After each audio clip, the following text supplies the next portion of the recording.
Hello my dear student, welcome back to Ramesh online teaching. तो बच्चों, ये वीडियो उन स्टूडेंट्स के लिए बहुत ज़्यादा इंपॉर्टेंट होने वाला है जो यूपी बोर्ड 2024 में एग्ज़ाम देने वाले हैं। उनका 29 फरवरी का एग्ज़ाम होने वाला है। ठीक है, ये जो क्वेश्चन इसमें बताने वाले हैं निकट दृष्ट दोष, ये बोर्ड एग्जाम में 100% आने वाला है। ठीक है, इसकी गारंटी है। ठीक है, तो क्वेश्चन क्या है बच्चों, निकट दृष्ट दोष किसे कहते हैं, इस दोष का निवारण किस प्रकार किया जाता है। यानी सबसे पहले पूछा गया निकट दृष्ट दोष कहते किसे हैं।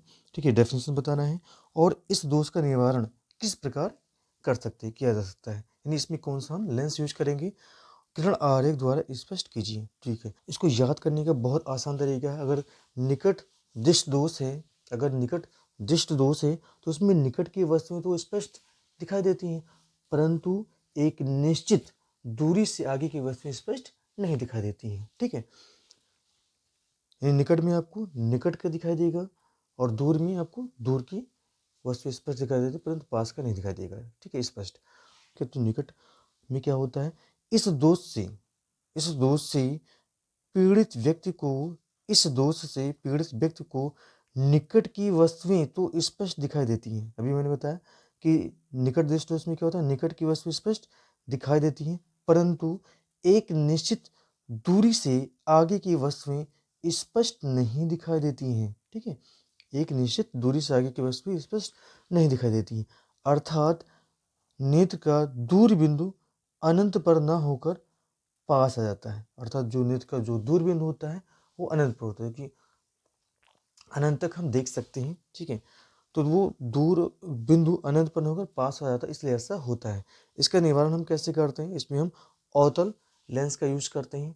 ठीक है, अब सबसे पहले इसमें होता क्या है उसको हम देखते हैं एक चित्र के माध्यम से।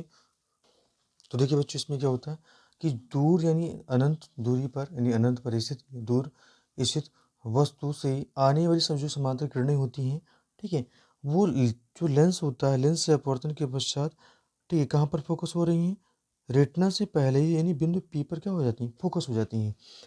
देखिए, स्पष्ट इमेज तभी बनेगा जब वो समांतर किरणें कहाँ पर फोकसित होंगी, रेटिना आर पर, यानी आर पर जब फोकस होंगी, आर पर मिलेंगी किरणें। ठीक है, अपवर्तन के पश्चात तभी इसका स्पष्ट प्रतिबिंब बनेगा। ठीक है, तभी भी किसी भी वस्तु का स्पष्ट प्रतिबिंब बनता है। ठीक है, अगर आर से पहले हो रहा है या आर के बाद में, रेटिना से अगर पहले या रेटिना के बाद में अगर किरणें मिलती हैं, ठीक है, तो उस स्थिति में नेत्र को स्पष्ट दिखाई नहीं देता है। ठीक है, तो यहाँ पर ये दो समांतर किरणें यहाँ पे दिखाया गया है। ठीक है, लेंस से अपवर्तन इनका हो रहा, और देखिए ये रेटिना आर से पहले बिंदु पी पर क्या हो रही है, फोकस हो रही है। ठीक है, मिल रही हैं, तो इसका स्पष्ट प्रतिबिंब नहीं बन पाता। इस स्थिति में स्पष्ट प्रतिबिंब नहीं बन पाता। अब हमें यही लिखना है। ठीक है, तो इसमें क्या लिखना है बच्चों, अनंत से आने वाली किरणें, अनंत से आने वाली किरणें रेटिना पर फोकस न होकर, कहाँ पर, रेटिना यानी आर पर फोकस न होकर रेटिना से पहले ही बिंदु पी पर, रेटिना से पहले ही बिंदु पी पर फोकस हो गई हैं, इसलिए रेटिना पर स्पष्ट प्रतिबिंब नहीं बनता है। ठीक है, तो ये बात समझ में आई? अगर पहले ही फोकस हो तो वहाँ पर स्पष्ट प्रतिबिंब नहीं बनेगा। अब इसके कारण क्या हो सकते हैं, इसके दो कारण हैं। ठीक है, पहला कारण क्या होता है, नेत्र लेंस के पृष्ठों की वक्रता का बढ़ जाना, नेत्र लेंस इसके पृष्ठों की वक्रता यानी इसका साइज बढ़ जाना। ठीक है, जिससे फोकस दूरी क्या हो जाएगी, यानी फोकस दूरी कम हो जाती है। ठीक है, अगर साइज बढ़ेगा तो यहाँ पर फोकस दूरी क्या हो जाएगा, कम हो जाएगा, यानी पी पर ही मिलेंगी। ठीक है, तो सेकंड क्या है बच्चों, नेत्र की गोली का व्यास क्या बढ़े, अगर गोली का व्यास बढ़ जाएगा, ठीक है, तो यहाँ पर लेंस और रेटिना के बीच की दूरी बढ़ जाती है।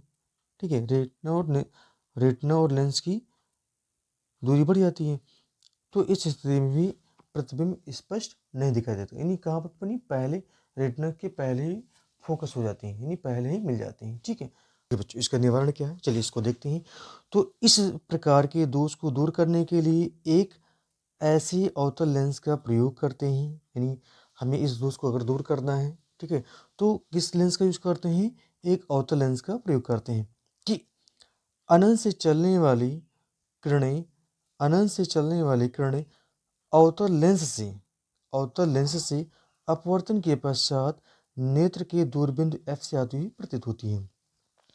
ठीक है, तो यहाँ पर देखिए, दूर स्थित वस्तु से चलने वाली जो किरणें हैं, ठीक है, यहाँ पे अवतल लेंस का यूज किया गया। दूर स्थित वस्तु अनंत से चलने वाली जो किरणें हैं, ठीक है, अवतल लेंस से अपवर्तन के पश्चात, ठीक, अवतल लेंस से अपवर्तन के पश्चात दूर बिंदु एफ से आती हुई प्रतीत होती हैं। अब इससे क्या होता है कि इससे इससे ये किरणें नेत्र द्वारा अपवर्तित होकर रेटिना के पीत बिंदु आर पर मिल जाती हैं। इससे क्या होता है कि ये जो किरणें हैं नेत्र लेंस द्वारा अपवर्तित होकर रेटिना के पीत बिंदु आर पर, ये रेटिना है, रेटिना के पीत बिंदु आर पर मिल जाती हैं।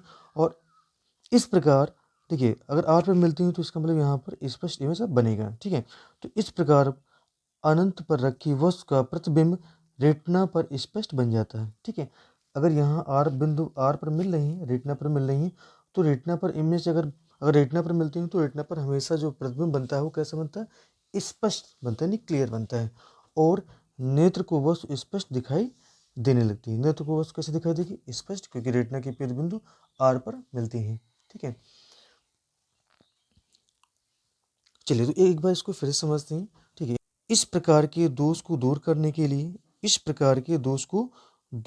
के लिए एक ऐसे अवतल लेंस का प्रयोग करते हैं। किस लेंस का प्रयोग करना, अवतल लेंस, कि अनंत से चलने वाली किरणें, यानी अनंत से जो चलने वाली किरणें हैं, ठीक है, लेंस यानी अवतल लेंस से अपवर्तन के पश्चात नेत्र के दूर बिंदु एफ से आती हुई प्रतीत होती हैं।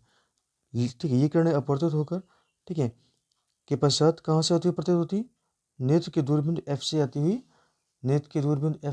प्रतीत होती हैं। इससे क्या होगा, इससे ये किरणें नेत्र द्वारा अपवर्तित होकर रेटिना के पीत बिंदु आर पर मिल जाती हैं। ठीक है, और इस प्रकार अनंत पर रखी वस्तु का प्रतिबिंब कैसा बन जाता है, स्पष्ट बन जाता है, और नेत्र को वस्तु स्पष्ट दिखाई देने लगती है। आई होप आप 100% समझ गए होंगे। अगर ये वीडियो आपको अच्छा लगा तो वीडियो को लाइक, शेयर और सब्सक्राइब जरूर करें। Thanks for watching.